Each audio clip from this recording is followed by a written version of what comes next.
Assalamualaikum warahmatullahi wabarakatuh.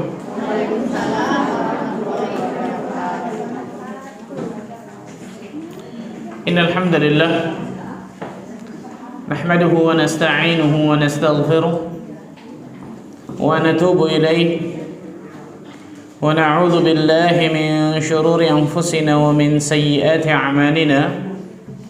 Man yahdihillahu fala mudilla lahu ومن يضلل فلا هادي له أشهد أن لا إله إلا الله وحده لا شريك له وأشهد أن محمدا عبده ورسوله صلوات الله وسلامه عليه نبينا وحبيبنا محمد صلى الله عليه وعلى آله وصحبه وسلم. قال الله تعالى في كتابه الكريم يا أيها الذين آمنوا اتقوا الله حق تقاته ولا تموتن إلا وأنتم مسلمون أما بعد. Akhwati fid din rahimakumullah, ibu-ibu sekalian yang semoga Allah tabaraka wa taala selalu memberikan keberkahan pada kehidupan ibu semua. Alhamdulillah, kita bersyukur kepada Allah tabaraka wa ta'ala atas segala limpahan karunia dan nikmat yang Allah berikan kepada diri kita semua, sehingga pada kesempatan yang berbahagia ini Allah tabaraka wa ta'ala masih terus melimpahkan berbagai macam nikmat dan karunia-Nya kepada diri kita semua, sehingga kita dapat duduk hadir di tempat yang mudah-mudahan Allah berkahi ini, di tempat yang mudah-mudahan Allah turunkan para malaikat yang mengistighfarkan kita semua. Karena tidaklah kita duduk di sini kecuali dengan satu niat yang mulia, yaitu menuntut ilmu agama Allah tabaraka wa taala ini. Terlebih lagi ketika kita di dalam bulan Ramadan ini, di mana Allah azza wa jalla akan melipat gandakan pahala seseorang ketika orang itu beramal saleh kepada Rabbul Alamin. Maka ikhlaskan karena Allah azza wa jalla ketika kita duduk menuntut ilmu seperti ini, sehingga kita bisa mendapatkan berbagai macam pahala dari Allah azza wa jalla yang berlipat ganda. Allahumma amin. Salam dan salam semoga tercurah kepada Rasulina al-Karim, Nabi kita Muhammad sallallahu alaihi wasallam, Nabi akhir zaman, Nabi yang telah membawa kita dari zaman kejahiliahan, dari zaman kebodohan, dari zaman keterasingan akan ilmu menuju zaman yang terang benderang akan ilmu syar'i, itu zaman as-sunnah. Ma'asyiral muslimin wa 'asyiral muslimat rahimakumullah, ibu-ibu sekalian, melanjutkan mabahas kita, kajian kita tentang hadis Al-Arba'in An-Nawawiyah. Sekarang kita masuk hadis ke-36 insyaallah. Setelah kemarin sudah kita bahas hadis 35 selesai. Sekarang akan kita masuk hadis yang baru, hadis ke-36.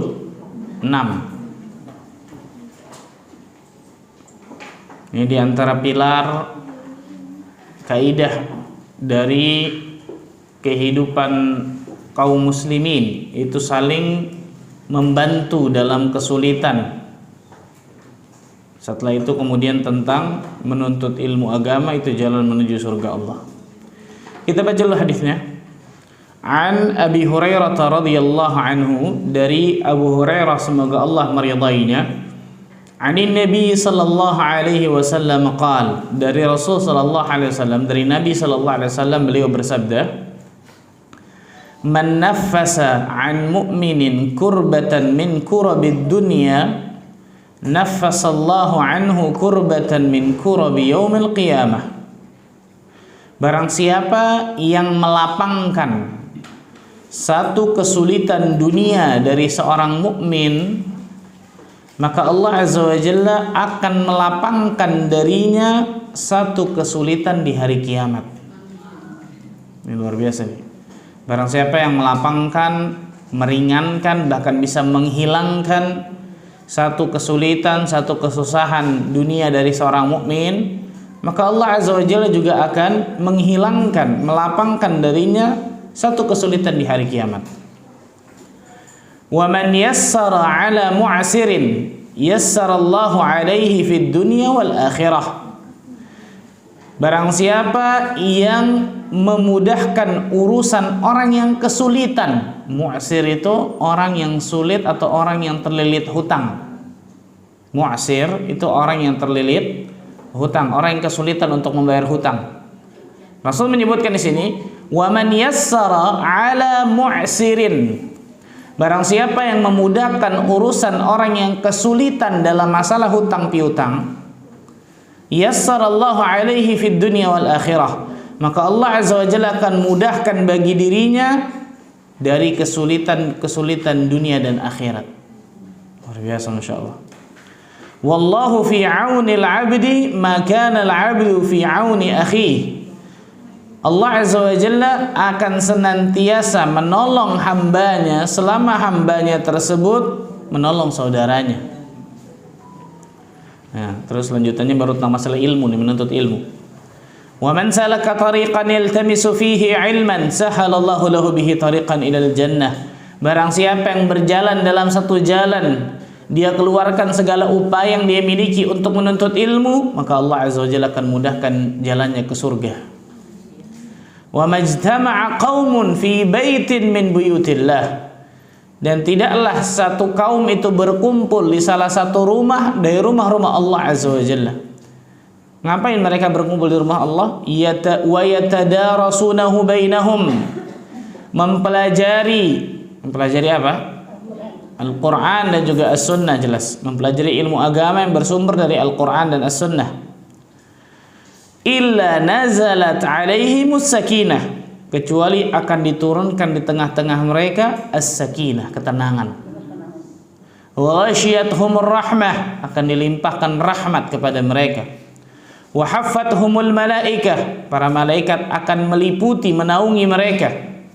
Wa dzakarahumullahu fi man 'indah, dan Allah azza wa jalla akan menyebut nama mereka di sisi para malaikat Allah.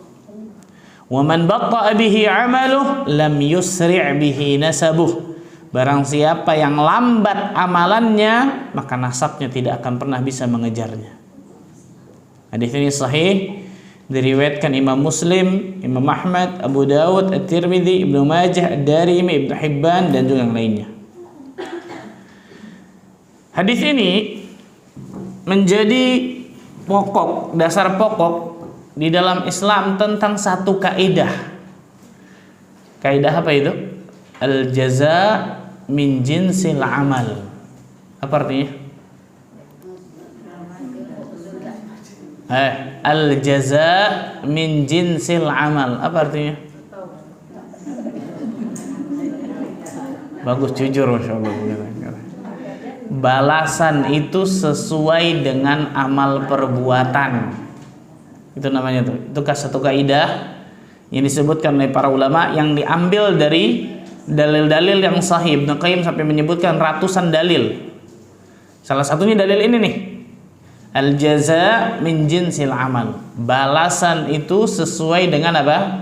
Amal perbuatan. Kalau kita berbuat kebaikan, maka Allah azza wa jalla juga akan berbuat kebaikan kepada kita. Kalau kita berbuat keburukan, maka Allah azza wa jalla juga akan balas keburukan kita dengan keburukan. Na'udzubillah. Kalau kita berbuat kebaikan kepada manusia, otomatis insya Allah manusia akan juga berbuat kebaikan kepada kita. Tapi kalau kita berbuat keburukan, na'udzubillah, maka otomatis juga manusia akan berbuat apa? Keburukan kepada kita. Wa makaru wa makarallah wallahu khairul makirin. Mereka punya makar, punya tipu daya, Allah azza wa jalla juga punya tipu daya. Lihat. Fadhkuruni adzkurkum washkuruli wala takfurun. Ingatlah kepadaku, kata Allah, maka aku akan ingat kepada kalian. Lihat, al-jaza min jinsil amal. Balasan itu sesuai dengan amal perbuatan. La in syakartum la azidannakum wa la in kafartum inna adzabi lasyadid. Jika kalian bersyukur, kata Allah azza wa jalla, maka kami pasti akan menambah nikmat kepada kalian. Tapi jika kalian kufur, ingkar terhadap nikmat yang kami berikan kepada kalian, ingat azab Allah azza wa jalla sangat keras. Nah, lihat, ini kaidah ini luar biasa banyaknya dalilnya. Al jaza min jinsil amal. Balasan sesuai dengan apa? Amal perbuatan kita. Jadi kalau kita ingin diberikan kebaikan oleh Allah, maka berbuat kebaikanlah. Kalau kita ingin manusia berbuat kebaikan kepada kita, maka kita juga berbuat kebaikan kepada manusia. Nah, ini penting nih. Kita ingin tidak digibahin orang, tapi kerjaannya gibahin orang. kita tidak mau difitnah orang, tapi kerjaannya fitnah orang. Ini nggak mungkin. Al jaza min jinsil amal. Balasan itu sesuai dengan amal perbuatan. Subhanallah. Dan luar biasa banyaknya dalil dalam Al-Quran dan juga As-Sunnah. Contoh lain, Rasul sallallahu alaihi wasallam bersabda, "Ihfazillaha yahfazka." Jagalah Allah, maka Allah juga akan menjagamu. Maksudnya jaga Allah di sini apa? Jagalah agama Allah, jaga batas-batasan Allah, jaga perintah Allah, jaga larangan Allah. Allah akan jaga diri kita. Apa yang Allah jaga dalam diri kita? Dua secara garis besar. Allah jaga dunia kita, Allah jaga akhirat kita. Allah jaga dunia kita, Allah jaga harta kita, keturunan kita, diri kita, Allah jaga dari mara bahaya.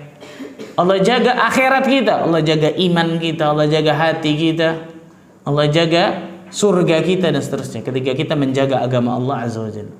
Al jaza min jinsil amal. Ingat baik-baik. Balasan itu sesuai dengan amal perbuatan. Maka ketika kita ingin mendapatkan balasan terbaik dari Allah Azza wa Jalla, maka amalan pun harus amalan yang terbaik. Nah, perhatikan. Nggak mungkin seseorang kemudian mau mendapatkan yang terbaik tapi kemudian balasannya tapi amalannya ternyata amal yang buruk. Ini nggak mungkin. Rasul sallallahu alaihi wasallam bersabda dalam hadis yang sahih, "Wa inna ma yarhamullah min ibadihi ar-ruhama." Dan sesungguhnya Allah Azza wa Jalla hanya menyayangi hamba-hambanya yang ruhama, yang penyayang. Ini balik lagi nih. Allah hanya menyayangi hamba-hamba Allah yang apa? Yang penyayang. Jadi kalau kita ingin disayang oleh Allah Azza wa Jalla, maka sayangilah pula manusia, sayangilah pula makhluk. Karena Allah Azza wa Jalla hanya menyayangi hamba-hambanya yang penyayang. Di sini disebutkan, Rasul sallallahu alaihi wasallam menyebutkan yang pertama, man nafasa. Kata-kata nafasa itu tanfis, at-tanfis itu artinya meringankan. Artinya apa? Meringankan. Meringankan ini bisa jadi menghilangkan kesulitan atau minimal apa? Atau minimal mengurangi. Betul ya? Karena kata-kata nafasa ini bukan berarti harus kesulitan dari orang tersebut harus benar-benar hilang. Enggak. Kata-kata at-tanfis, nafasa di sini meringankan itu bisa dua. Bisa benar-benar menghilangkan, kita meringankan kesulitan saudara kita sampai kesulitan saudara kita itu hilang benar-benar. Ini yang paling terbaik jelas. Ini yang paling terbaik. Tapi bisa juga apa? Mengurangi, betul ya? Meringankan kesulitan saudara kita, paling tidak mengurangi dari kesulitan saudara kita tersebut. Ini dua nih, at-tanfis. Yang dimaksud dengan at-tanfis, man naffasa an mu'min. Barang siapa yang meringankan, melapangkan kesulitan dari seorang mukmin. Nah, Rasul menggunakan kata-kata al-qurbah di sini. Apa arti al-qurbah? Kurbah. Apa artinya? Kurbah itu kesempitan yang luar biasa. Itu kurbah. Jadi bukan cuma kesulitan biasa, bukan cuma kesusahan biasa, tapi kesempitan yang luar biasa yang menyebabkan orang itu mendapatkan kesedihan yang luar biasa ketika dapat itu. Itu kurbah namanya. Orang ketika dapat misal musibah, yang musibahnya biasa-biasa aja lah, insya Allah tidak sampai menjadikan dia seperti ini nih, betul ya? Nggak sampai dadanya sempit luar biasa, nggak sampai dirinya kemudian sampai mungkin bisa sampai sesak napas, enggak. Tapi kalau dia dapat kurbah, nah beda nih. Kalau kurbah ini nih, ini kesulitan, kesempitan yang menjadikan seseorang itu sempit dadanya, luar biasa berarti kesulitannya. Nah, kesedihan, kegalauan yang ekstra itu luar biasa.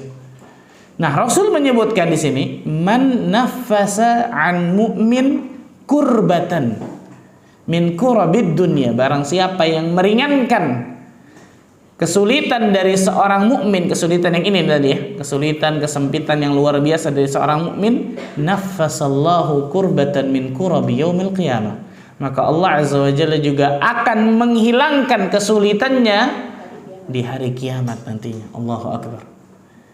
Berarti Allah Azza wa Jalla akan menghilangkan kesulitan kita di hari kiamat sesuai dengan kadar bantuan kita kepada saudara kita dalam menghilangkan kesulitan dirinya. Paham?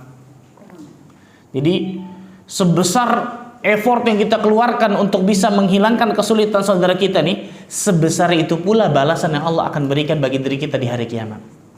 Sekecil effort yang kita berikan untuk menghilangkan kesulitan dari saudara kita, maka sekecil itu pula Allah Azza wa Jalla akan hilangkan kesulitan di hari kiamat. Berarti kalau kita tambah besar effort kita, betul ya, tambah besar usaha kita untuk bisa menghilangkan kesulitan saudara kita, semakin besar pula kesulitan, semakin besar pula kehilangan kesulitan yang Allah Azza wa Jalla akan berikan di hari kiamat nantinya. Ini istimewa, Masya Allah.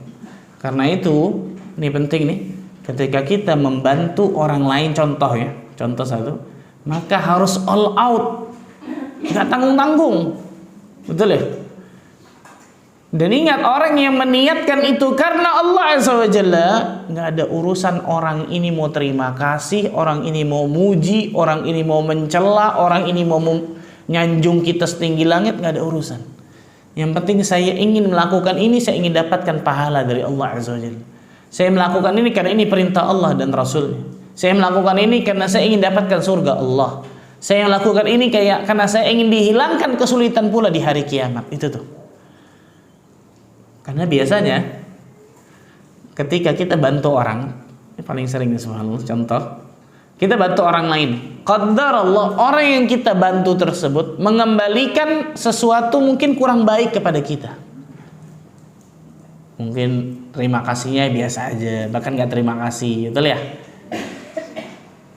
Sudah kita bantu capek-capek luar biasa, la salam, wala kalam, wala terima kasih, wala syukran, wala jazakillah khair, jalan aja begitu aja. Kira-kira hati kita gimana? Nah, padahal Allah Azza wa Jalla mengatakan di antara ciri-ciri orang yang ikhlas apa? La nuridu minkum jazaa'a wala syukura, dalam surat Al-Insan tuh. Kami tidak menginginkan balasan ataupun ucapan terima kasih, kami nggak kepengen. Ini orang ikhlas. Jadi sulit apa gampang ikhlas? Hah? Kita bantu orang nih, mati-matian kita bantu tersebut, luar biasa, Masya Allah. Kebantu, Allah takdirkan, Allah berikan pertolongan lewat mungkin diri kita, orang itu kebantu. Setelah orang itu terbantu oleh usaha kita, Allah berikan bantuan, jelas-jelas semuanya. Kemudian orang ini la salam, wala kalam, wala terima kasih, jalan aja gitu. Gimana kira-kira hati kita? Anda tidak mengharapkan dari dia, Anda mengharapkan dari Allah, gitu. Harusnya begitu, betul ya? Harusnya begitu. Tapi ternyata dalam hati kita apa? Besok-besok loh, ulasannya lagi, awas loh ya. Betul ya? Padahal subhanallah, Allah mengatakan di antara ciri orang yang ikhlas, innama nut'imukum liwajhillah la nuridu minkum jazaa'an wala syukura. Sesungguhnya kami memberikan makan kalian hanya mengharapkan wajah Allah. Kami tidak kepengen balasan dari kalian ataupun ucapan terima kasih, nggak kepengen sama sekali. Itu orang ikhlas. Berarti motivasi terbesarnya adalah apa? Karena saya ingin dapatkan surga Allah. Karena saya ingin menunaikan perintah Allah Azza wa Jalla. Saya ingin taat kepada Allah Azza wa Jalla, karena ini perintah Allah dan Rasulnya. Selesai.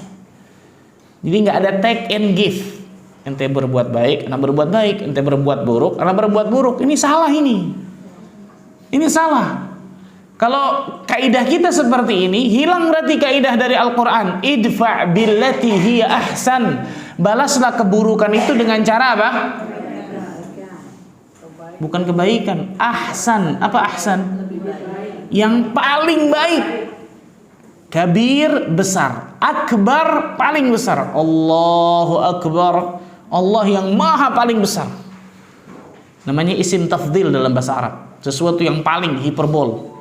Allah mengatakan dalam ayatnya, idfa' billati hiya ahsan, bukan hasan. Balaslah keburukan dengan cara yang apa? Paling baik. Bukan cuma cara baik loh, cara yang paling baik. Allahu Akbar, itu kaidah Al-Quran tuh. Berarti ketika orang berbuat keburukan ke kita, harusnya kita balas kepada dia apa? cara yang paling baik kepadanya. Ya, betul, susah. Makanya dapat surga itu susah, Bu. Betul ya? Makanya dapat surga itu apa? Susah, enak aja. Kalau yang namanya gampang namanya istirahat, bukan istiqomah. Betul ya? Makanya untuk dapatkan surga itu berat. Nabi SAW kita tahu bersama 13 tahun disiksa di kota Mekah dengan para sahabat luar biasa, diintimidasi luar biasa, diancam mau dibunuh luar biasa, ditindikan oleh kotoran unta sampai nggak bisa napas bangun luar biasa. 13 tahun, bukan waktu singkat itu, luar biasa.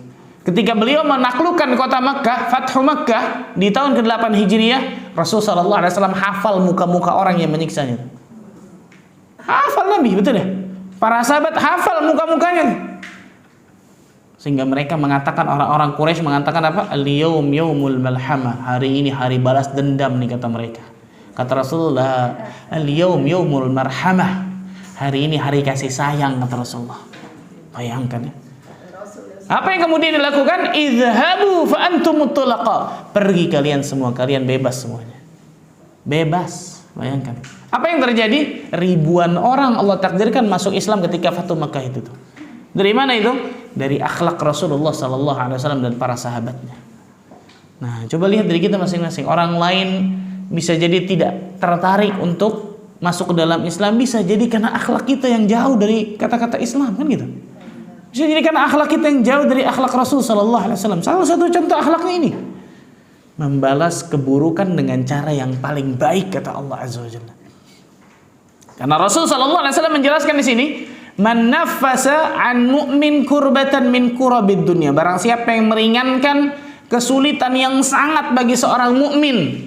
Rasul enggak nyebutkan sini seorang mukmin yang memberikan bantuan kepadamu ya. Enggak ya? Betul ya?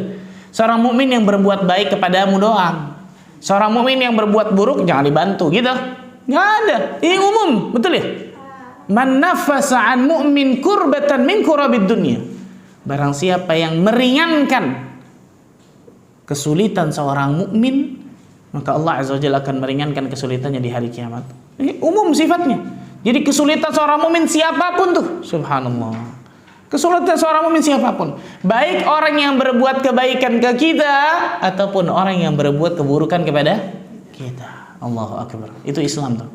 Umum sifatnya di sini. Nah, bukan kemudian ketika orang yang berbuat keburukan ke kita ketimpa kesulitan seneng. Wah, saya rasain loh. Al jaza min jinsil amal loh. Kan gitu ya? Gimana gitu subhanallah. Mana praktek Islamnya nih? Mana praktek akhlaknya? Syekhul Islam Ibn Taimiyah rahimahullah ta'ala. Syekhul Islam Ibn Taimiyah hidup di abad ke-7 Hijriah. Ulama Islam yang sangat luar biasa ma'ruf, terkenal dengan keilmuannya, dinamakan Syekhul Islam. Gelarnya ini Syekhul Islam karena hampir mengetahui seluruh dasar-dasar ilmu agama Islam ini. Ilmunya sudah jangan tanya, Masya Allah. Abad ke-7 Hijriah. Kerjaannya keluar masuk penjara. Kenapa? Selalu difitnah oleh musuh-musuhnya. Ketika rajanya, penguasanya pro sama musuh-musuhnya, Syekhul Islam diambil masuk penjara. Ganti raja, rajanya pro sama Syekhul Islam, dikeluarin lagi dari penjara. Ganti raja, ganti penguasa, pro sama musuhnya, dimasukin lagi penjara sampai meninggal di penjara. Sampai meninggal di dalam penjara. Jadi keluar masuk penjara tuh. Tapi yang menarik adalah luar biasa, Masya Allah. Disebutkan oleh Imam Ibn Qayyim al-Jauziyah, satu hari musuhnya Syekhul Islam ini yang selalu memfitnah Syekhul Islam, yang selalu menyudutkan, memberikan keburukan kepada Syekhul Islam, meninggal, mati. Ibnu Qayyim pada saat itu masih muda, masih belajar, masih muda, ini nih, kencang semangatnya. Ibnu Qayyim datang kepada Syekhul Islam Ibn Taimiyah mengatakan, ya Syekh, wahai guruku, musuhmu yang selalu memfitnahmu nih sudah mati sekarang tuh. Senang kematiannya. Syekhul Islam marah. Kenapa engkau senang dengan kematian seorang mukmin? Bayangkan. Ini orang yang nyebabin Syekhul Islam keluar masuk penjara. Bayangkan. Kalau na'udzubillah min dzalik, la qaddarallah, kalau dikiaskan ke kita, ada musuh kita yang gara-gara orang ini kita masuk penjara, gimana kira-kira kalau dia meninggal? Waduh, luar biasa tuh. Biar mampus, macam-macam udah keluar deh mulutnya, betul ya? Syekhul Islam marah kepada Ibnu Qayyim, kenapa engkau senang dengan kematian seorang muslim? Hah? Kaget Syekh Ibnu Qayyim. Ya Syekh, ini musuhmu yang nyebabin kau keluar masuk penjara ini, meninggal mati. Yang fitnah engkau terus menerus dan seterusnya. Gak boleh. Lah, di mana rumahnya? Antarkan diriku. Allahu Akbar. Aku ingin taziah ke rumahnya. Ini akhlak Islam nih. Perhatikan baik-baik nih. Datang ke rumahnya, assalamualaikum, dibuka anaknya. Anaknya tahu Syekhul Islam ini musuh ayahnya. Anaknya kaget luar biasa. Mau apa engkau ke sini? Maka Syekhul Islam mengatakan, aku ingin berbelasungkawa kepada dirimu. A'zamallahu ajrak, ahsanallahu azzaak. Didoakan kebaikan sebanyak-banyaknya kepada ayahnya yang meninggal tersebut. Kemudian mengatakan kepada anak ini apa? Wahai anak, anggaplah sekarang aku ayahmu. Apapun yang engkau inginkan dan butuhkan, bilang kepada diriku. Allahu Akbar. Ini musuhnya nih, bayangkan loh. Ini musuhnya nih, bayangkan. Ini akhlak Islam nih, luar biasa nih. Satu cerita. Cerita kedua. Syekhul Islam Ibnu Taimiyah lagi nih. Syekhul Islam Ibnu Taimiyah lagi jalan, bertemu dengan salah seorang musuhnya namanya Al-Bakri. Syekhul Islam punya kitab namanya Al-Istighatsah Ar-Rad 'ala Al-Bakri. Karena Al-Bakri ini pemahamannya kacau. Membolehkan doa kepada mayit, istighatsah kepada mayit, macam-macam syirik, luar biasa. Dibantah oleh Syekhul Islam, tapi dibantah secara ilmiah. Tapi hati beliau hati bersih. Ketemu dengan Syekhul Islam di jalan, ketemu dengan Al-Bakri. Syekhul Islam sendiri, Al-Bakri dengan murid-muridnya. Ketika ketemu seperti itu, Al-Bakri menyuruh murid-muridnya menggebuki Syekhul Islam. Bayangkan, digebugin di tengah jalan. Sudah gebugin, subhanallah qaddarallah. Ternyata ketika gebugin tersebut, polisi dari Damaskus lewat. Maka kemudian kaburlah Al-Bakri dengan murid-muridnya. Ya Syekh, kok nggak apa-apa nih? Nggak apa-apa. Ya Syekh, sekarang Al-Bakri dan murid-muridnya jadi buronan negara nih. Kata polisi ini nih. Apa kata Syekhul Islam? Wahai syurtah, wahai polisi, antara diriku dan diri mereka sudah aku maafkan sudah. Ini baru ditonjokin, Pak. Subhanallah, luar biasa ya. Makanya Ibnu Hajar Al-Asqalani sampai mengatakan apa? Hampir-hampir mungkin Allah tidak keluarkan manusia seperti Syekhul Islam ini lagi dari rahim seorang ibu ini. Dengan keilmuannya, rahimnya, kasih sayangnya kepada umat itu luar biasa. Antara diriku dengan mereka sudah aku maafkan sudah. Kata polisi ini, oh nggak bisa Syekh, ini kejahatan, ini kriminal, pidana. Maka Al-Bakri harus jadi buronan negara. Jadilah buronan negara Al-Bakri dan murid-muridnya. Dicarilah kemudian Al-Bakri dan murid-muridnya. Ketangkap satu muridnya, dua muridnya, semua muridnya ketangkap kecuali Al-Bakri nggak ketangkap. Nggak ketangkap. Kenapa? Kenapa gak ketangkep? Karena bersembunyinya, ngumpetnya di rumah Syekhul Islam Ibnu Taimiyah. Bersembunyinya, ngumpetnya di rumah Syekh. Al-Bakri ini tahu Syekhul Islam orangnya rahim, baik. Dia tahu, walaupun digebukin pasti maafin saya nih. Al-Bakri ngumpetnya di rumah Syekhul Islam, bayangkan. Akhirnya Syekhul Islam nulis surat kepada raja, pada pemerintah pada saat itu untuk memaafkan Al-Bakri dan murid-muridnya. Saya sudah memaafkan dan lain sebagainya. Nulis surat berkali-kali baru kemudian diampuni. Subhanallah, dimaafkan. Ini Islam, harusnya seperti ini, harusnya, betul ya? Bukan kemudian ketika ada orang memfitnah kita, ada orang gibahin kita, wah, sumpah serapah keluar tuh, subhanallah. Biar tit, semua keluar tuh, subhanallah. Enggak. Doakan semoga Allah kasih hidayah kepadanya dan seterusnya. Harusnya seperti itu. Man naffasa an mu'min kurbatan min kurabid dunya, naffasallahu anhu kurbatan min kurabi yaumil qiyamah. Barang siapa yang meringankan kesulitan seorang mukmin di atas muka bumi ini, Allah akan ringankan kesulitannya nanti di hari kiamat. Dan di hari kiamat nantinya, ibu-ibu sekalian, berat luar biasa. Berat luar biasa. Rasul sallallahu alaihi wasallam bersabda, yuhsyarun nasu yaumal qiyamati hufatan, uratan, ghurlan, fi riwayah buhman. Akan dikumpulkan manusia nanti di hari kiamat dalam keadaan tidak beralas kaki, tidak memakai pakaian, tidak dikhitan, dan enggak punya apa-apa, enggak bawa apa-apa. Aisyah radhiyallahu anha ketika mendengar hadis ini nanya langsung kepada suaminya, kepada Nabi sallallahu alaihi wasallam, "Ya Rasulullah sallallahu alaihi wasallam, afala yanzuru ba'dhum ila ba'd?" Wahai Rasul sallallahu alaihi wasallam, apakah mereka enggak saling melihat wahai Rasul? Enggak pakai pakaian, bayangkan, subhanallah. Apa kata Nabi sallallahu alaihi wasallam? Ya Aisyah, al-amru ashaddun yawma idzin dzak. Wahai Aisyah, perkaranya hari itu sangatlah menyibukkan. Gak sempat manusia memikirkan bagaimana aurat orang lain. Bahkan aurat dirinya sendiri gak sempat. Berarti saking mencekamnya hari itu yaumul qiyamah, luar biasa. Dan Nabi SAW menyebutkan apa? Manusia akan tenggelam dengan keringatnya masing-masing sesuai dengan amal perbuatan dosa yang dia lakukan. Ada yang tenggelam semata kakinya, ada yang tenggelam selututnya, ada yang tenggelam sepinggangnya, ada yang tenggelam sampai ke mulutnya atau ke kupingnya, kata Nabi SAW. Sesuai dengan tingkatan apa? Dosa yang mereka lakukan di atas muka bumi. Hari yang luar biasa besar, berat.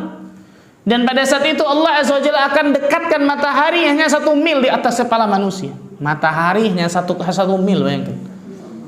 Tudna syamsu yaumal qiyamati qadra milan ala ru'usil khalaiq. Matahari akan didekatkan oleh Allah Azza wa Jalla 1 mil di atas kepala manusia nanti di yaumul qiyamah. Sulaim bin Amr yang meriwayatkan hadis ini mengatakan apa? Aku tidak tahu yang dimaksud Nabi Shallallahu Alaihi Wasallam 1 mil itu 1 mil jarak atau milnya celak. Ibu-ibu tahu celak, sifat mata, alat untuk ngambil, taruh di mata, itu namanya mil dalam bahasa Arab. Itu namanya apa? Mil. Kata Sulaim bin Amr, ketika Rasul menyebutkan mataharinya hanya 1 mil di atas kepala manusia, aku nggak tahu nih yang dimaksud Nabi 1 mil jarak atau milnya celak. Bayangkan kalau celak karena sini. Mau Syekh Muhammad bin Shalih Al-Utsaimin mengatakan apa? Mau milnya jarak atau milnya celak, dua-duanya dekat jelas. Sekarang sih berjuta-juta kilometer manusia ketika panas nggak kuat, luar biasa. Pingsan, bahkan bisa apa? Membahayakan dirinya. Ini hanya 1 mil di atas kepala manusia. Dan Allah takdirkan tidak meleleh, tidak hancur manusia pada saat itu, tapi tenggelam dengan keringatnya masing-masing sesuai dengan amal perbuatan dosa yang dia lakukan. Pada saat itu kalau kita punya amalan ini nih, tanfis an kurbatin mu'min, meringankan salah satu dari kesulitan seorang mukmin, Allah Azza wa Jalla akan ringankan diri kita di hari kiamat. Hari yang pada saat luar biasa mencekamnya hari kiamat itu. Nah, maka faidahnya luar biasa nih. Ingat nih, kalau hati kita dongkol, betul ya, membantu orang dan seterusnya, pahalanya besar nih. Hari kiamat berat nih. Saya ingin dapatkan kenikmatan nanti di hari kiamat. Saya ingin dapatkan tanfis, saya ingin dapatkan keringanan dari Allah Azza wa Jalla di hari yang berat tersebut. Salah satunya dengan cara apa? Meringankan kesulitan seorang mukmin di atas muka bumi ini. Subhanallah. Dan ini adalah di antara akhlak ajaran Rasul sallallahu alaihi wasallam. Berarti kalau ajaran Rasul sallallahu alaihi wasallam, berarti kita apa? Harus kemudian sedikit demi sedikit melakukannya, walaupun berat, betul, sahih. Walaupun berat. Tapi nggak ada kata tidak mungkin dalam sesuatu yang berat itu. Kalau Allah berikan taufik kepada seseorang, Allah akan berikan kemudahan insyaallah ta'ala. Nah, ini yang pertama dari hadis ini, menaffasa an mu'min kurbatan min kurabid dunya, naffasallahu anhu kurbatan min kurabi yaumil qiyamah. Ikhwatal iman rahimani wa rahimakumullah. Yang kedua, masih tentang menolong orang. Wa man yassara ala mu'sirin yassarallahu alaihi fid dunya wal akhirah. Barang siapa yang memberi kemudahan kepada orang yang kesulitan, kesulitan di sini lebih khusus kesulitan membayar hutang, maka Allah Azza wa Jalla akan memberikan kemudahan bagi dirinya di dunia dan juga di akhirat. Allahu Akbar, Masya Allah. Ini menunjukkan di antara apa?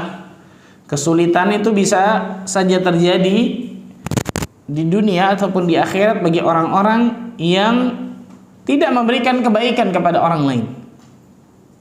Nah, di sini hadis menyebutkan man yassara ala mu'sirin.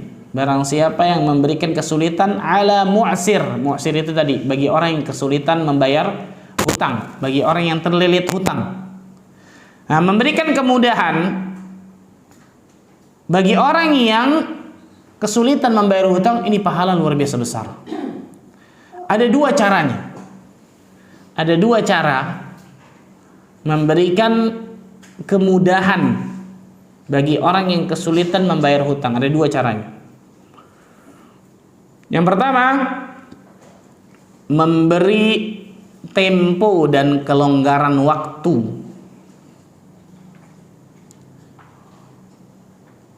memberi tempo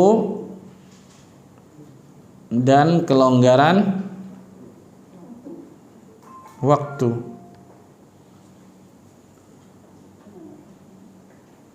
Memberi tempo dan kelonggaran waktu sampai ia mampu untuk membayar hutangnya. Memberi tempo dan kelonggaran waktu sampai ia mampu untuk membayar hutang.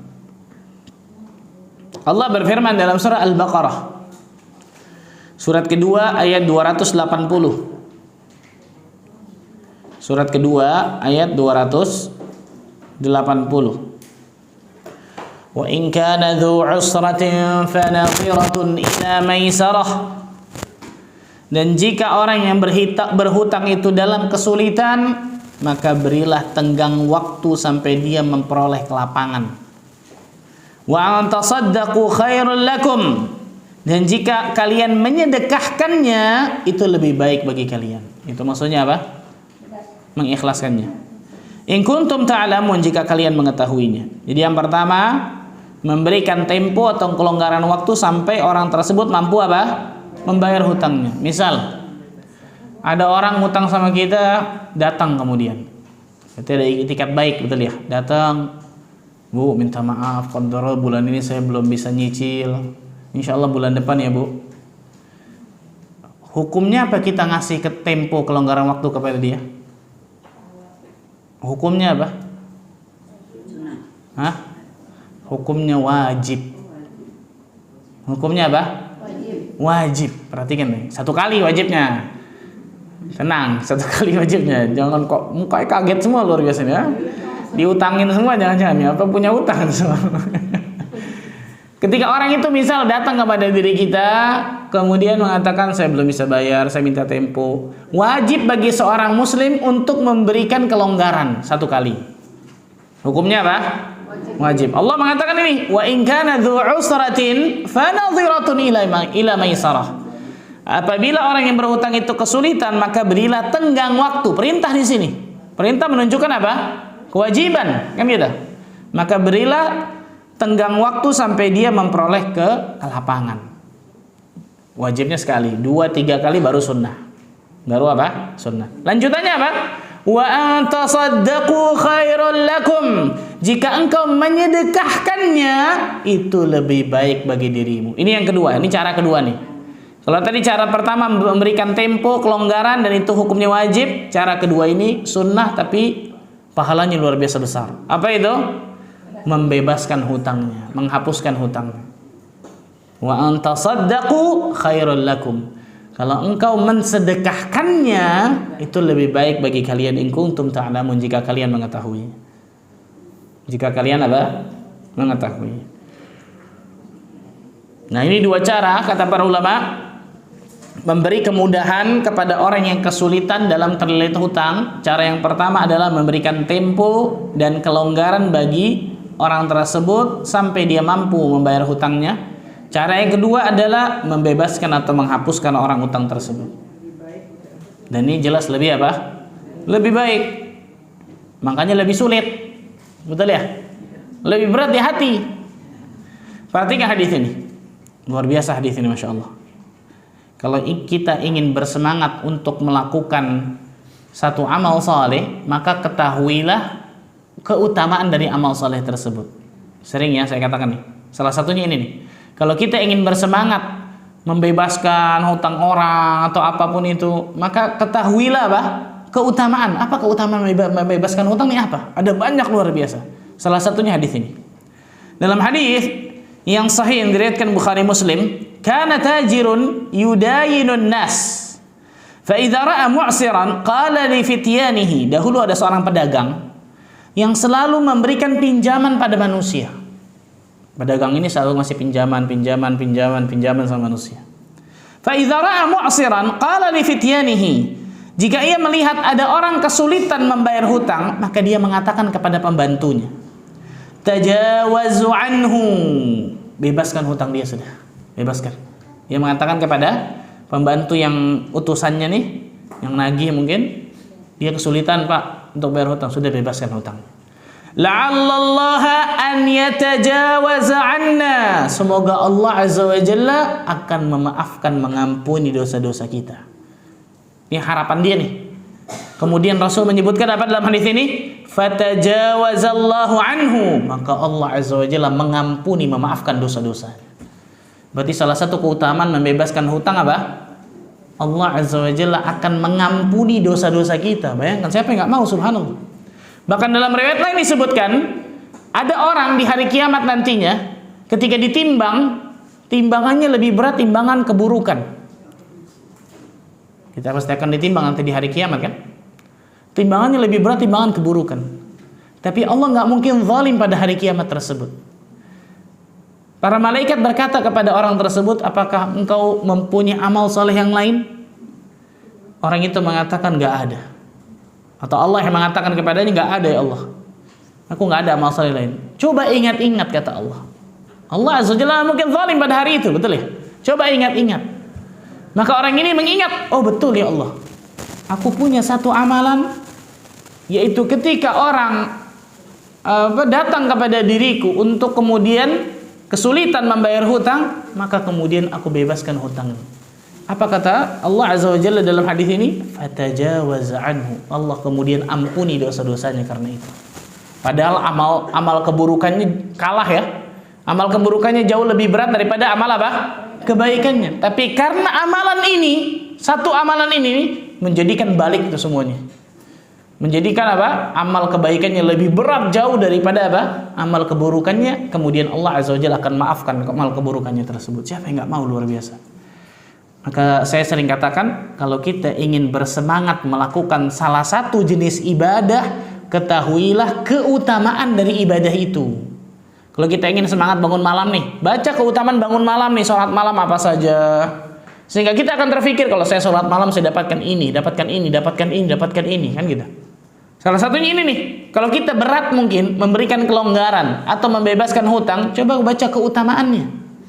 Baca keutamaan orang yang membebaskan hutang. Saya pernah ceritakan ya, Al-Ustadz Al-Fadhil, Ustadz Ahmad Zainuddin pernah datang kepada dirinya seseorang yang menghutangkan kepada orang lain. Jadi bukan dia yang ngutang, dia yang memberikan hutang kepada orang lain.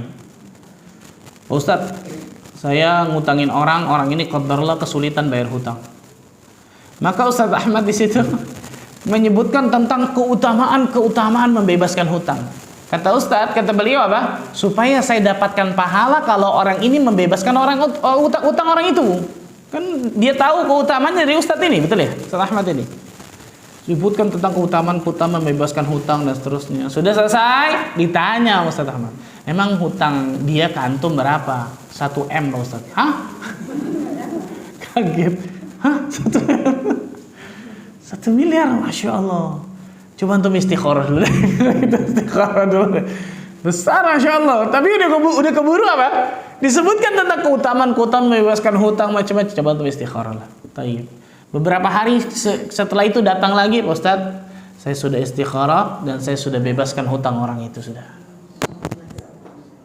Berapa hutangnya? 1 ember nih, bukan, Masya Allah. 1 M beneran ini, luar biasa nih, Masya Allah nih, kan luar biasa. Allah Azza wa Jalla akan ampuni dosa-dosa dirinya ketika dia melakukan itu ikhlas karena Allah Azza wa Jalla. Itu gak main-main, luar biasa.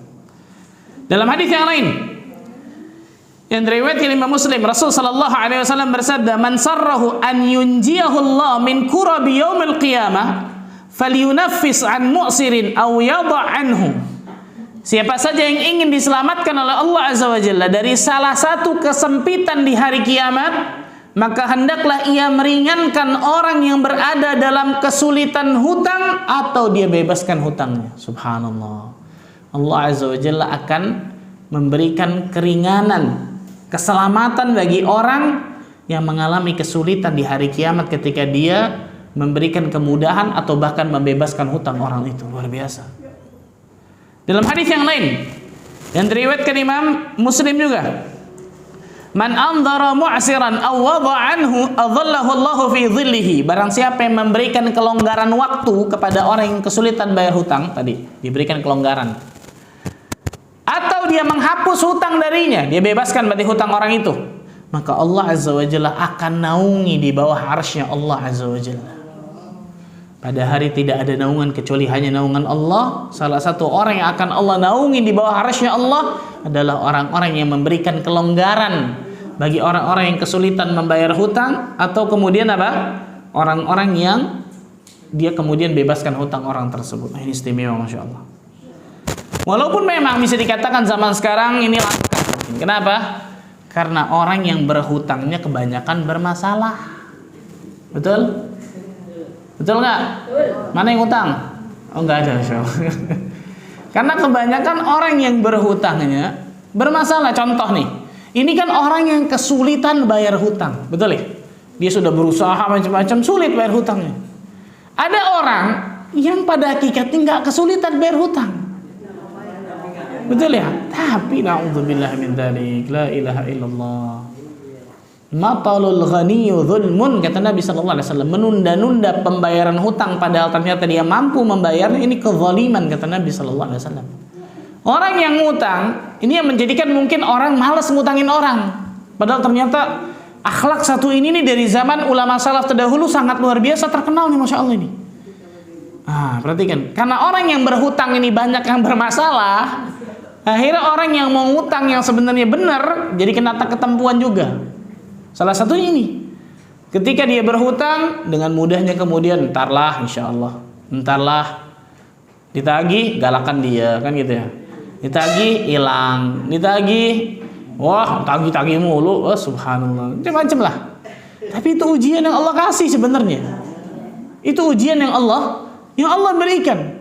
Kalau dia masih tetap berharapkan tentang keutamaan membebaskan hutang ini, dia akan dapatkan ini, jelas, subhanallah. Maka jangan, ingat baik-baik, jangan karena perbuatan 1-2% manusia, 1-2 orang manusia, kemudian kita pukul rata semua orang yang mau berhutang. Jangan, lihat orangnya baik-baik, kan gitu. Dan memang ketika kita mau memberikan hutang, itu hak kita mau beri atau enggak, itu hak kita, jelas, kan gitu. Itu jelas. Tapi misal orang ini memang orang yang terkenal amanah, jujur, kan baik dan seterusnya, kemudian dia kesulitan, maka kewajiban bagi diri kita untuk apa? Membantu dirinya. Nah, kalau memang dia butuh dan seterusnya, ini jangan dipukul rata. Jangan kemudian, sudahlah, nanti repot lah nagihnya dan seterusnya. Kalaupun repot, Allah yang ganti, jangan takut, kan gitu. Allah Azza wa Jalla yang ganti. Tapi ini yang saya katakan tadi, di antara keburukan orang-orang yang berhutang, dia tidak tanggung jawab akan hutang ini. Ini salah besar semua. Harus ada itikat baik, datang, kan gitu ya. Ada seseorang bercerita, Pak Ustadz, saya mau ngelunasin hutangnya berat. Kenapa? Saya ngelihat di status WA-nya jalan-jalan ke sini, ini beli ini. Padahal kalau dia bayar hutang bisa mampu. Ini kan menjadikan hati kita apa? Berat mungkin. Tapi ingat, sekali lagi saya katakan ya, Allah Azza wa Jalla tidak akan pernah zalim kepada hambanya. Allah Azza wa Jalla pasti akan berikan keutamaan sebagaimana beratnya hati kita ketika kita memberikan keleluangan kepada orang-orang yang tidak bayar hutang seperti itu.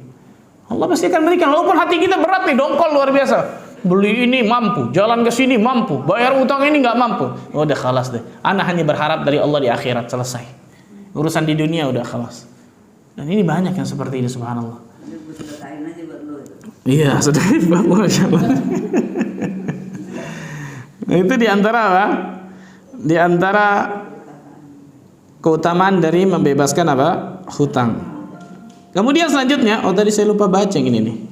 Wa man satara musliman satarahu Allahu fid dunya wal akhirah. Barang siapa yang menutupi aib seorang muslim, maka Allah akan menutupi aib dirinya di dunia dan di akhirat. Allahu akbar. Ini penting banget ini, ikhwan, subhanallah. Ini sangat luar biasa penting ini. Barang siapa yang menutupi aib seorang muslim, maka Allah Azza wa Jalla akan menutupnya dunia dan akhirat. Ikhwan atau ibu-ibu sekalian, manusia bisa suka kepada kita itu bukan karena amal saleh yang kita lakukan, tidak. Manusia bisa suka kepada kita, bisa dekat kepada kita, itu bukan karena kebaikan kita kepada Allah atau kebaikan kita kepadanya, bukan. Tapi karena hebatnya Allah Azza wa Jalla menutupi dosa-dosa kita dari pandangan manusia.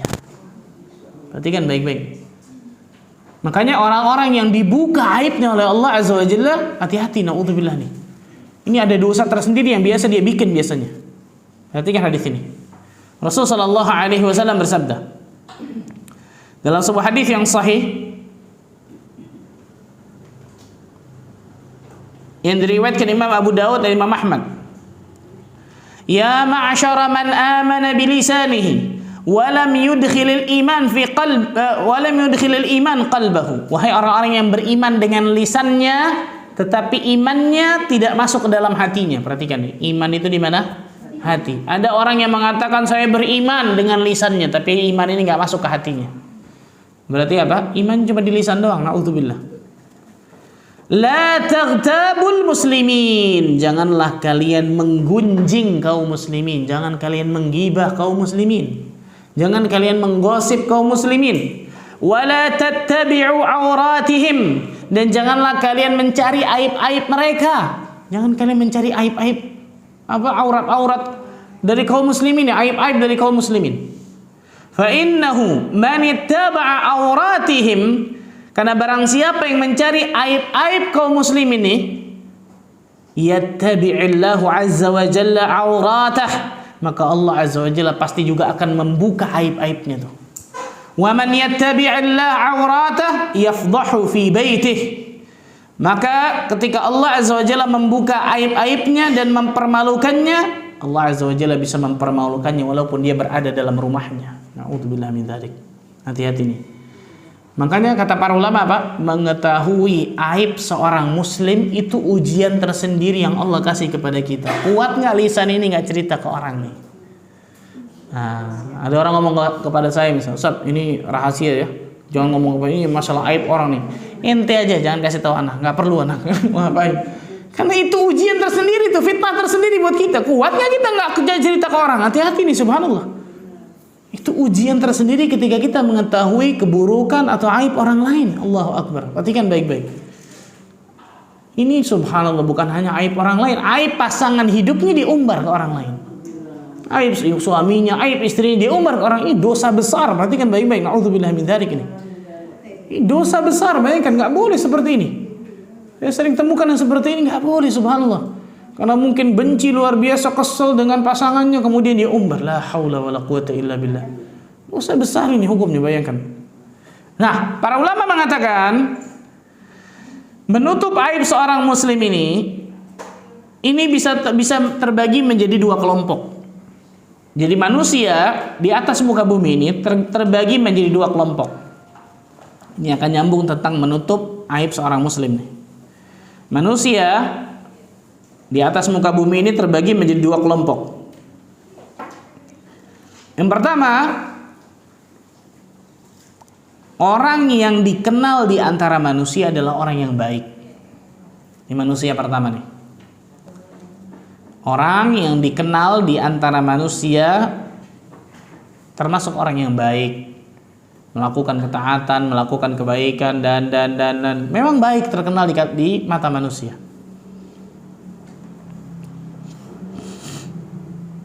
Memang nggak dikenal melakukan maksiat dan dosa, nggak dikenal melakukan keburukan, terkenalnya baik, memang masya Allah. Nah, orang yang pertama ini nih, jika terjadi kesalahan, kekhilafan, kekeliruan, maka tidak boleh dibongkar dan tidak boleh dibicarakan aibnya. Yang pertama nih, manusia yang terkenal apa di antara manusia apa? Orang yang baik. Dia memang terkenal orang yang masya Allah baik, kebaikan. Tapi namanya manusia pasti punya kesalahan, kan gitu. Yang namanya manusia pasti punya aib, kan gitu. Kalau dia terkenal orang yang baik, orang yang selalu melakukan ketaatan, tidak melakukan maksiat dan dosa, kemudian melakukan kesalahan, kita tahu misal aibnya dan seterusnya, wajib untuk ditutup, nggak boleh dibongkar. Berarti kan nih, wajib untuk ditutup, nggak boleh dibongkar, nggak boleh dibicarakan. Haram hukumnya membongkar ini, menyebarkan keburukan kepada kekejian kepada kaum muslimin, orang yang seperti ini yang pertama nih. Nah, ini yang maksud hadis man satara musliman satarahullahu fid dunya wal akhirah. Barang siapa yang menutupi aib seorang muslim, maka Allah akan menutupi dirinya di dunia dan di akhirat. Ada orang yang kedua. Ada orang yang kedua. Apa itu? Orang yang terkenal bahwa dia pelaku maksiat dan keburukan.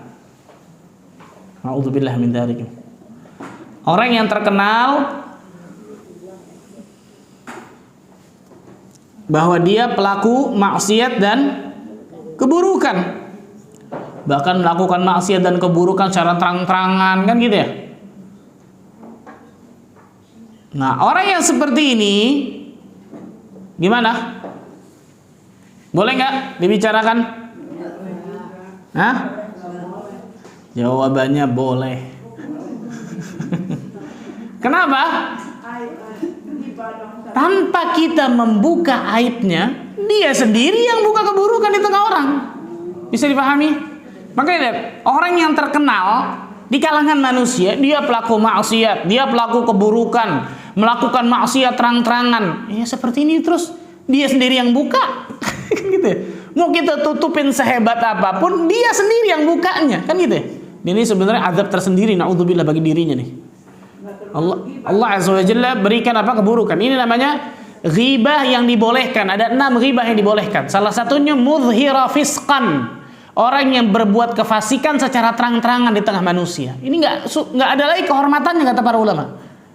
Ini tidak ada lagi kehormatan. Jadi berbuat, misal dia buat perbuatan zina. Berapa banyak lihat kita di televisi? Berbuat zina, nggak apa-apa, ini seakan-akan nggak terjadi apa-apa, betul nih? Yang mengumbar perbuatan zinanya siapa? Dia sendiri. Ini namanya mudhhira fisqan. Orang yang berbuat kefasikan secara terang-terangan. Kalau seperti ini nggak ada sama sekali namanya kehormatannya, naudzubillah. Dia sendiri yang mengumbar aibnya dan dosanya, naudzubillah.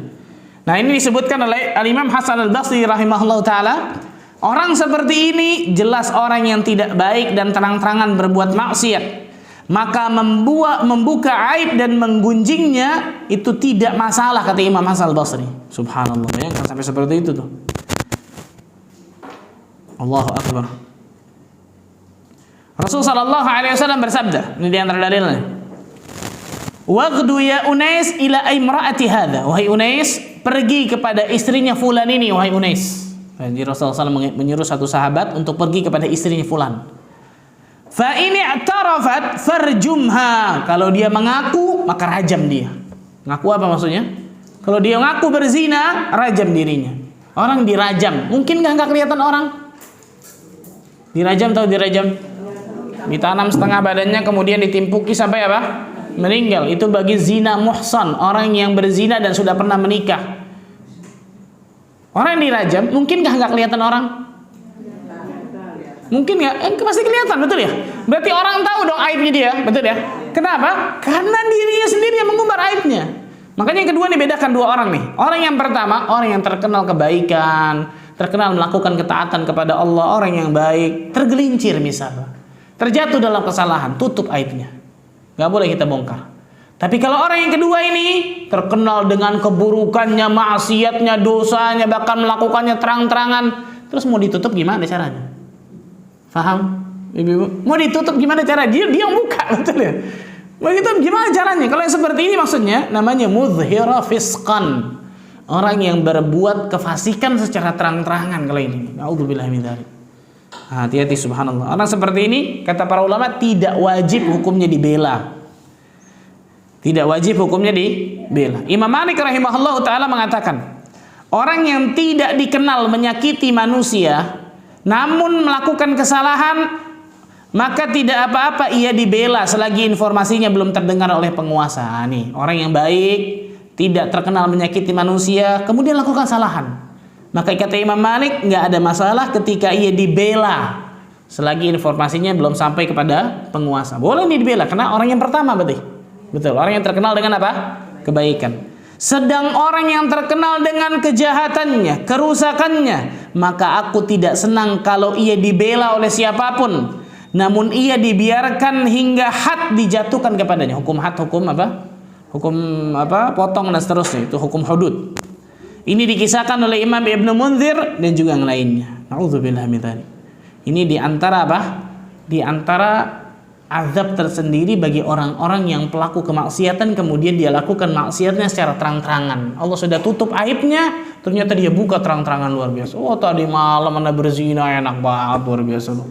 Tadi malam Anda minum khamar tenang banget. Dia buka sendiri, luar biasa. Nauzubillah min dzalik. Dan yang saya bingung zaman sekarang berapa banyak orang-orang yang fitrahnya sudah bergeser dari garis lurusnya nih. Diliput infotainment, saya kayak nggak ada salah kemudian. Membuka kemudian apa? Aib dari perbuatan dosanya, dosa besar bayangkan kepada manusia. Dia sendiri yang buka. Fala haula wala quwata illa billah. Maka hati-hati nih baik-baik kita masalah ini. Nah, orang yang naudzubillah terkenal dengan keburukannya, terkenal dengan kemaksiatannya, terkenal dengan amal dari dosanya, kemudian dia melakukan secara terang-terangan, ini nggak wajib kita bela. Bahkan membicarakannya bukan termasuk apa? Bukan termasuk ghibah yang dilarang kata para ulama. Bayangkan subhanallah. Itu namanya mudhhira apa dah? Mudhhira fisqan, orang yang berbuat kefasikan secara terang-terangan. Nauzubillah min dzalik. Tapi kebanyakan manusia atau kebanyakan kaum muslimin insyaallah yang pertama. Betul ya? Terkenal dengan kebaikan, terkenal dengan orang yang berbuat amal saleh. Contoh lain. Orang yang kerjaannya maling misal, keluar masuk penjara. Terus kita nggak mau curiga sama dia ketika keluar penjara ada yang hilang? Faham? Betul ya? Itu contohnya, contoh gampang gitu, contoh real gitu. Ketika nggak ada dia nih, dia masuk penjara, aman kampung itu. Ketika keluar mulai hilang ini. Terus kita nggak mau curiga sama dia? Nggak mungkin pasti, betul ya? Ini namanya ghalabatul dhann, bukan suudzon. Ghalabatul dhann namanya. Adanya indikasi dan juga bukti ataupun kecenderungan kepada orang tersebut yang memang sering melakukan keburukan dan kemaksiatan dan dosa. Nah, ini yang seperti ini tidak ada masalah. Tapi yang seperti ini nggak bisa kemudian dipukul rata. Perhatikan ya. Akhirnya mulai jadi seperti ini, jadi dalil nih. Kata Ustadz boleh nih, tak dulu. Bener nggak orangnya kemudian orang yang terkenal dengan keburukan, betul ya? Orang yang kemudian melakukan maksiat dan dosa secara terang-terangan, bener nggak? Kalau nggak tutup kan gitu. Nah, ini penting nih kawan, ini penting banget subhanallah. Karena yang namanya manusia tidak mungkin lepas dari kesalahan dan dosa. Ketika orang itu tergelincir, kewajiban kita untuk menutup aibnya. Sebagaimana naudzubillah, misal kalau ternyata diri kita tergelincir, biasa kita termasuk orang yang baik, melakukan ketaatan, tergelincir nih, melakukan kesalahan dan dosa. Maka pasti kita menginginkan orang lain menutup aib kita, betul kan? Sama seperti itu subhanallah. Nah, maka ini disebutkan oleh para ulama tentang masalah ini. Maka yang lebih, kalau mau lebih tahu, maka tanya kepada orang yang berilmu. Ustadz, ini gimana nih?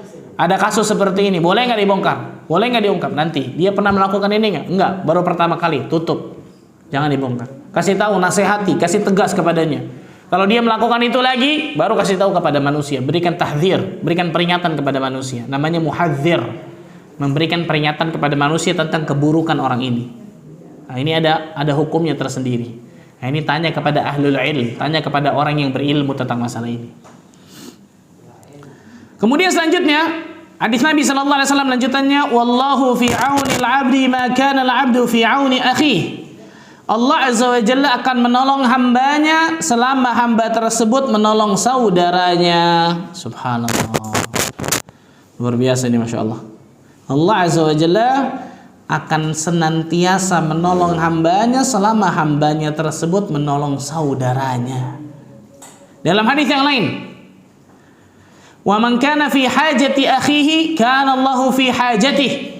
Dan barang siapa yang menolong kebutuhan saudaranya, maka Allah akan senantiasa menolong kebutuhannya. Allahu akbar. Ini menunjukkan bahwa Islam itu saling menolong. Itu harusnya kepada kaum muslimin lainnya. Islam itu harus care kepada sama muslim lainnya. Lihat di antara hikmah nih. Ketika nanti di akhir Ramadan kita mengeluarkan zakat apa? Fitrah. Di antara hikmahnya kita mengeluarkan zakat fitrah sebanyak-banyaknya luar biasa agar apa?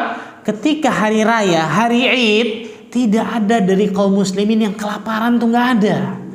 Makanya diwajibkan kita untuk mengeluarkan zakat fitrah sesuai dengan apa? Makanan dari penduduk negeri tersebut kan gitu. Lalu berarti gandum, kurma dan seterusnya. Kalau kita berarti kan beras, dan seterusnya. Agar apa? Ketika hari raya, hari Id, tidak ada dari kaum muslimin yang merasa kelaparan, kemudian apa? Kekurangan dari masalah makanannya, sehingga kemudian hari raya itu kerjaannya senang harusnya, kan gitu. Itu kan hikmah besar. Contoh lain, ketika apa? Hari Idul Kurban begitu juga. Dibagikan apa? Dibagikan daging kepada orang-orang fakir miskin dan seterusnya. Agar apa? Paling tidak mereka kemudian setahun sekali minimal bisa merasakan kenikmatan dari daging tersebut. Karena nggak semua orang subhanallah bisa makan daging setiap minggu mungkin. Saya pernah datang ke satu pesantren di daerah Jawa. Kita lagi datang dengan beberapa teman. Dihadirkanlah di rumah ustadz itu yang mudir dari ustadz tersebut. Makanan kue-kue. Sudah kita nanya, oh di sini ininya gimana, pengajarannya gimana dan seterusnya. Salah satu yang ditanya sama satu orang ini, Ustaz, di sini makan daging sebulan sekali apa seminggu sekali, Ustaz? Mana di sini makan daging setahun sekali. Hah? Setahun sekali. Kapan tuh, Ustaz? Ya Idul Kurban, Idul Adha lah. Kalau nggak Idul Adha nggak makan daging. Hah? Kita lihat-lihatan kanan kiri nih. Hah? Oh mungkin telur kali ya Pak Ustaz. Kita ngomong nih. Oh mungkin telur kali Ustaz. Wah telur sih barang mewah di sini Ustaz. Yang dihadirkan di hadapan kita kue ada telurnya tengahnya. Kue asin ada kan biasa ada telur puyuh tengahnya, betul ya? Berarti yang dihadirkan di hadapan kita makanan paling terbaik yang mereka apa? Yang mereka makan mungkin. Telur barang mewah, bayangkan. Ini istimewa luar biasa Masya Allah nih. Kita mau makan, udah makan nih. Mau ngambil lagi udah ngambil lagi. Jangan pakai ngambil lagi lah. Ngeliat kanan kiri. Subhanallah. Coba tuh bayangkan ini. Tapi Masya Allah jadinya luar biasa tuh. Murid-muridnya, santri-santrinya Masya Allah luar biasa. Terdidik dengan sesuatu yang tidak manja Masya Allah. Jadi Masya Allah. Masya Allah luar biasa. Itu di antara keistimewaan Masya Allah. Makanya Islam menganjurkan atau memerintahkan umatnya untuk saling apa? Tolong menolong dalam kebaikan. Wa ta'awanu 'alal birri wat taqwa wa la ta'awanu 'alal itsmi wal 'udwan. Tolong menolonglah kalian dalam perbuatan kebaikan dan ketakwaan, dan jangan tolong menolong dalam perbuatan keburukan dan perbuatan dosa dan permusuhan. Nah, ini salah satunya nih. Allah Azza wa Jalla akan senantiasa menolong hambanya selama hamba tersebut menolong saudaranya. Bahkan Nabi SAW menyebutkan apa? Ketika aku berjalan bersama saudaraku untuk memenuhi hajatnya, itu lebih aku sukai daripada aku beriktikaf di masjid ini. Masjid ini maksudnya masjid apa? Masjid Nabawi. Dalam riwayat lain disebutkan ketika aku berjalan bersama saudaraku ini memenuhi hajatnya, memenuhi kebutuhannya, membantu dirinya, berarti itu lebih aku sukai daripada aku beriktikaf di masjid ini 1 bulan lamanya. Bayangkan luar biasa betapa besarnya apa pahala untuk membantu saudara kita, Masya Allah. Nah, itu diantara keistimewaan luar biasa dari memberikan pertolongan kepada saudara kita. Karena itu jangan bakhil-bakhil, jangan pelit-pelit untuk memberikan pertolongan. Dan ingat ya, memberikan pertolongan ini bukan hanya masalah harta, bukan hanya masalah ekonomi, bisa juga dengan membimbingnya, memberikan nasihat kepadanya, memberikan motivasi moral kepadanya, kan gitu ya. Kemudian apa? Selalu memberikan kebaikan kepadanya. Salah satunya masalah ekonomi, betul, sahih. Tapi bukan hanya itu. Ada orang-orang yang memang bukan butuhnya ekonomi, enggak. Kalau kita kasih ekonomi, dia yang kasih ekonomi ke kita, karena mungkin dia lebih kaya. Tapi dia butuh apa? Sokongan moral, kan gitu. Dia butuh bimbingan yang benar. Dia butuh diarahkan kepada Al-Quran dan As-Sunnah, ilmu, nasihat, kan gitu. Jadi membantu orang lain itu bukan hanya identiknya masalah harta ekonomi. Perhatikan baik-baik. Ini luar biasa banyak nih. Berapa banyak saya temukan orang-orang yang harta kekayaannya Masya Allah. Tapi dia mengatakan apa? Wah bagus. Sekarang nih Pak Ustadz, syukur-syukur gak gila Pak Ustadz. Syukur-syukur gak gila katanya. Karena saking apa? Mungkin banyaknya ujian yang dia tertimpa oleh dirinya, gak gila aja bagus Pak Ustadz. Padahal kekayaannya luar biasa, jangan tanya Masya Allah. Kenapa yang seperti ini? Bisa jadi Allah berikan ujian dari apa ruang-ruang yang sama sekali nggak kita sangka-sangka. Makanya jangan pernah iri dengan kenikmatan yang Allah berikan kepada orang lain, karena kita tidak tahu kenikmatan apa yang dicabut dari orang lain itu. Kita nggak tahu sama sekali. Kita ngeliat orang nih, wah masya Allah dunianya, hartanya luar biasa, masya Allah. Tapi ternyata ujiannya beda pasti. Ujian orang beda-beda pasti, subhanallah. Maka bersyukur akan kenikmatan yang Allah berikan kepada diri kita. Ketika Allah kasih ujian, cobaan, musibah, bersabar akan hal tersebut, itu yang benar. Jangan kemudian selalu iri, selalu hasad kepada orang masalah duniawi, masalah harta. Sayang. Dapat pahala enggak, dapat dosa iya, subhanallah. Wallahu fi auni al-'abdi wa kana al-'abdu fi auni akhihi. Allah Azza wa Jalla senantiasa menolong hambanya selama hambanya tersebut menolong saudaranya. Ini kenikmatan besar, masya Allah. Ada satu orang yang memang bisa dikatakan kaidah hidupnya, lebih baik saya direpotin orang daripada saya merepotkan orang. Wah, ini istimewa banget ini, kawan. Ini istimewa banget, masya Allah. Ini biasa orang yang hatinya sosial luar biasa, masya Allah nih. Istimewa banget, masya Allah. Saya punya teman, beberapa punya yayasan tersebut memberikan sedekah air di tempat-tempat yang kekurangan air, di daerahnya itu kekurangan air. Ini dia bikin sumur-sumur bor, masya Allah. Yayasannya itu salah satunya. Yayasannya juga kemudian memberikan berbagai macam bantuan dari kesehatan, dari medis dan seterusnya, luar biasa, masya Allah. Dan dia melakukan itu dengan hati yang luar biasa bahagianya, masya Allah. Kenapa? Semakin kita memberikan kebahagiaan pada orang lain, semakin Allah Azza wa Jalla akan berikan kebahagiaan bagi diri kita. Rasul sallallahu alaihi wasallam bersabda, "Al-yadul 'ulya khairum minayadis sufla." Tangan yang di atas itu lebih baik daripada tangan yang di bawah. Salah satu makna lebih baik apa? Pasti Allah Azza wa Jalla akan berikan lebih kebahagiaan kepada orang yang di atas, tangan di atas tersebut. Maka jadikanlah prinsip hidup kita bukan ngerepotin orang. Tapi nggak apa-apa lah orang ngerepotin saya supaya saya dapat pahala dari Allah, daripada saya ngerepotin orang yang saya dosa akhirnya, subhanallah. Nah, ini kenikmatan besar, masya Allah.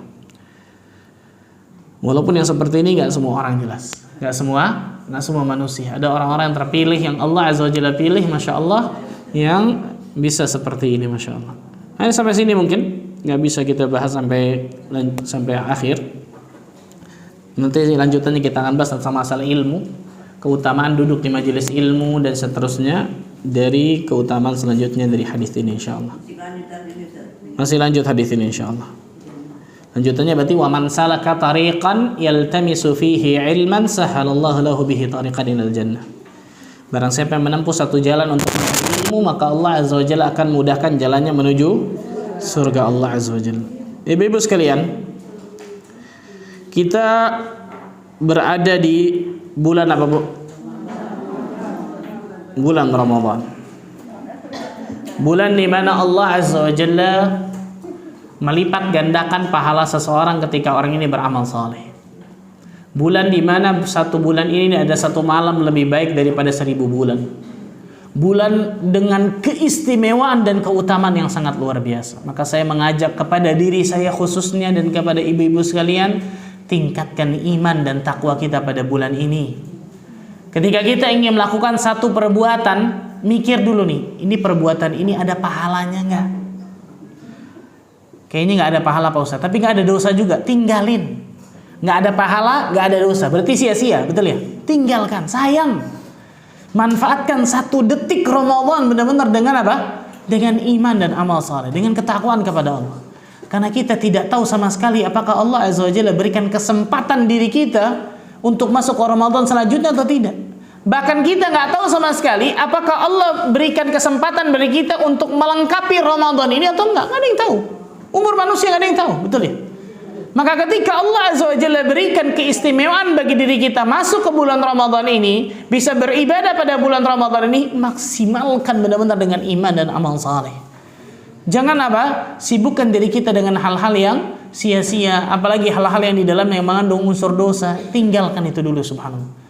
Dari yang dulunya nonton TV, tinggalin dulu tuh nonton TV dulu, subhanallah. Baca Quran, zikir kepada Allah, hadir kajian seperti ini, di mana hal-hal yang di dalamnya ada pahala Allah, kejar pada bulan ini. Jadi manfaatkan benar-benar 1 detik Ramadan dengan pahala Allah Azza wa Jalla. Jangan buang 1 detik Ramadan ini dengan amal yang sia-sia, apalagi amal dosa. Na'udzubillah min dzalik.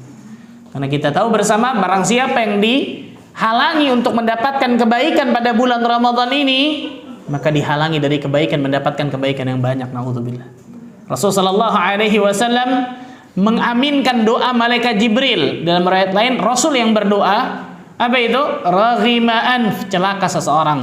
Rajulun dakhala alaihi Ramadan, seseorang yang masuk ke bulan Ramadan, thumman salah, kemudian selesai dari Ramadan, falam yughfar lahu, tapi dosa-dosanya enggak diampuni oleh Allah. Celaka orang ini. Rasul mengatakan amin, semoga Allah kabulkan. Berapa banyak orang-orang yang terkena dengan doa malaikat Jibril ini, naudzubillah. Rubba sha'imin laisa lahu hadzuhu min siyamihi illa al-ju' wal 'atash. Berapa banyak manusia, rubba, kata-kata rubba itu berarti menunjukkan banyak, bahkan mayoritas. Berapa banyak manusia yang berpuasa tidak dapat apa-apa dari puasanya kecuali hanya lapar dan haus doang. Naudzubillah min dzalik. Perhatikan baik-baik nih, hati-hati. Maka jadikan puasa kita puasa berkualitas. Bukan hanya berpuasa dari makan dan minum, tapi berpuasa dari segala sesuatu yang diharamkan oleh Allah.